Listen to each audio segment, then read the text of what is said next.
Hello everyone, আসসালামু আলাইকুম। কেমন আছেন সবাই? সারাটা দিন অনেক বেশি টেনশন, অনেক বেশি কষ্টের ভিতর দিয়ে আজকে দিনটা পার করেছি।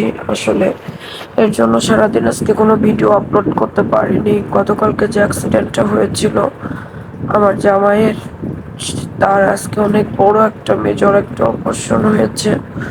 সেটা 3.5 ঘন্টার মতো সময় লেগেছে একটা অপারেশনে। আপনারা সবাই দোয়া করবেন। আর 9টায় ওটিতে নিয়েছিল, আর এই মাত্র ওটি থেকে বের করলো রাত 12টায়। অনেক বেশি মন খারাপ কাজ করতেছিল ভিতরে, এর জন্য আমি ভয়েস ওভারটা করতে আসিনি। আসলে দূরে থাকলে টেনশনটা একটু বেশি হয় সবকিছু মিলায়। তারপরেও সন্ধ্যার দিকে কিছু ভিডিও আপলোড দিয়ে দিয়েছিলাম। আমার ফোনে যেহেতু স্টোরেজের প্রবলেম আছে, রেসিপি অনেকগুলো, এর জন্য আমি বাধ্য হয়ে স্টোরেজটা খালি করার জন্য আমাকে ভিডিওগুলো আপলোড দিতে হয়েছে। যাই হোক, গতকাল রাত্রে তো আপনাদের সঙ্গে আমি বলেছিলাম, গতকালকের ভিডিওতে শেয়ার করেছিলাম যে এই অ্যাক্সিডেন্টটার জন্য আমি সারাদিন রান্না বান্না কাজকর্ম কিছুই করতে পারি নাই। তাই রাত তখন 1টা বাজে। তারপর চেহারির জন্য একটু ডিম আর ভেন্ডি রান্না করব। তার ডিম প্রথমে ভেন্ডি ভাজি করার জন্য এখানে আমি পেঁয়াজ, কাঁচামরিচ, যাকে মানে কালকে যে কিভাবে কি রান্না করেছি আমি নিজেই বুঝতে পারতেছিলাম না, যেহেতু শরীর মন দুইটার কোনোটাই আমার ভালো ছিল না। এর জন্য আর কি ভেন্ডিটা আমি একসঙ্গে পেঁয়াজ, কাঁচামরিচ, লবণ, হলুদ দিয়ে একটু তেলের উপরে এভাবে বসিয়ে দিয়েছিলাম। তারপর আমি এখানে ডিমটা ভেজে নেব। প্রথমে লবণ হলুদ দিয়ে ডিমটা তেলের উপর দিয়ে আমি ভেজে নিব।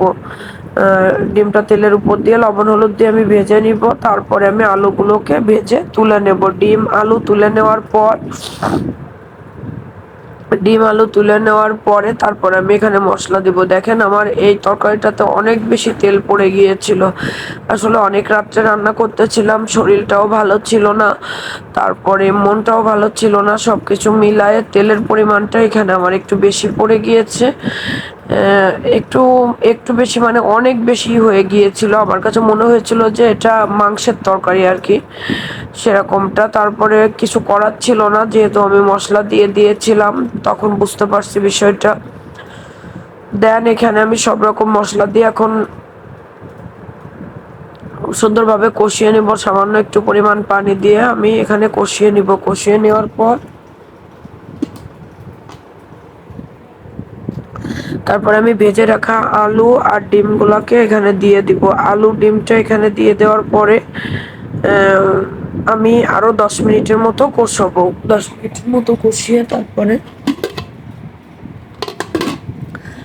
তারপরে আমি এখানে ঝোলের পানি দেব। দেখেন পানিটা দেওয়ার পরে এত বেশি তেল মনে হচ্ছিল, আসলে আমার অনেক বেশি খারাপ লাগতেছিল। আমি এতটা তেল দিয়ে কখনো আমি নর্মাল তরকারি রান্না করি না, মাংস রান্না করি, বাট তরকারিটাতে ঝোলের পানি দেওয়ার পর আমি এখানে চলে আসলাম ভেন্ডিটা নাড়াচাড়া করার জন্য। ভেন্ডিটা এতক্ষণ ঢাকা দেওয়া ছিল, এখন আমি একটু ঢাকাটা তুলে দেখেন অর্ধেক হয়ে গিয়েছে। এখন এখানে আমি লবণটা দিয়ে নিলাম। লবণটা দেখলাম চেক করে একটু কম আছে, এর জন্য আবার এখানে আমি লবণ দিয়েছি। লবণ দিয়ে আমি এভাবে একটু নাড়াচাড়া করে নিচ্ছি।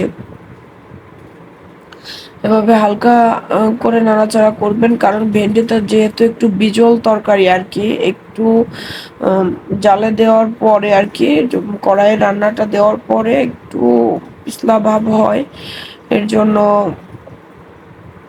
করতে পারি না। দেন এইখানে ডিম আর হচ্ছে আলু, ওর তরকারিটা আমার কমপ্লিট হয়ে গেছে। নামানোর আগে একটু জিরা গুঁড়া দিয়েছিলাম। তারপর আমি এখানে ভেন্ডিটা দিয়ে দিলাম। ভেন্ডি ভাজিটা আমার প্রায় কমপ্লিট হয়ে গিয়েছে। এই যে দেখেন ভেন্ডিটা আমি নামিয়ে নিয়েছি। ভেন্ডিটা কিন্তু অনেক বেশি মজা ছিল, বাট যেহেতু আমার গালে সবকিছুই তিতা লাগে, আজকে মাংস রান্না করেছি, গরু মাংসটাও আমার কাছে তিতা মনে হয়েছে। তারপর এখানে একটু পাতলা ডাল করে নিব। পাতলা ডাল হলে আমার মানে মুখে কোনো রুচি নাই, এর জন্য এখন মনে হয় যেন কোনটা রেখে কোনটা রান্না করব, কোনটা দিয়ে আমি একটুখানি ভাত খেতে পারবো। ডালটা এখানে আমি সিদ্ধ করে নিয়েছি। ডালটা তো অনেক ভালো, অল্প একটু পানি দিয়েছিলাম সিদ্ধ করতে, তাতেই অনেক সুন্দরভাবে গলে গিয়েছে। তারপরে এখানে লবণ, হলুদ দিয়ে নিলাম। দেন এখানে আমি বাগারটা রেডি করছি। আমার শুকনো মরিচটা শেষ হয়ে গিয়েছে, আমার আনতে মনে নাই, যেহেতু আমি বাইরে যাওয়ার পরেই হচ্ছে অ্যাক্সিডেন্টের খবরটা এসেছে। তারপর সেটা নিয়ে একটু দৌড়াদৌড়ি, একটু ব্যস্ততার ভিতরে ছিলাম, এর জন্য আর কি আমি আর আনতে পারি নাই। তারপরে এখানে আমি পেঁয়াজ, রসুন আর হচ্ছে জিরা, তেজপাতা ফোড়ন দিয়ে আমি করে নিলাম আর কি। ফোড়ন দিয়ে ডালটা আমি তেলে দিয়ে নিলাম। তেলে দেওয়ার পরে ডালের ভিতরে এভাবে আমি ছেড়ে দিয়েছি। ছেড়ে দেওয়ার পরে যে দেখেন আমার ডালটা কমপ্লিট হয়ে গিয়েছে। ডালটা কিন্তু অনেক বেশি মজা ছিল খেতে। আল্লাহ হাফেজ, ভালো থাকবেন সবাই, সুস্থ থাকবেন, আমার জন্য দোয়া করবেন।